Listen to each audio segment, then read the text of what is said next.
Medieval medical manuscripts are on the rare side. Modest practical guides were probably consulted until they wore out their utility and then tossed. Illuminated ones were commissioned by special interest patrons. This manuscript contains the writings of the founder of the Italian surgical tradition. Relying heavily on Arabic sources, William de Saliceto, who died in 1280, was the first to argue that surgery should be studied theoretically and taught. Only 13 illustrated manuscripts of his treatise on surgery exist, and all the others are in museums and libraries. This is only one of two written in Italian. The others are in Latin.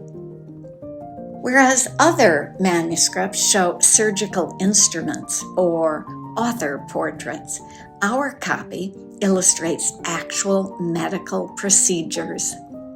On the paste down, a surgeon treats a fistula on a patient's arm. Then in successive pictures, he examines a hydrocephalic child. He operates on the groin. He inspects a man's penis. He operates on a fractured skull.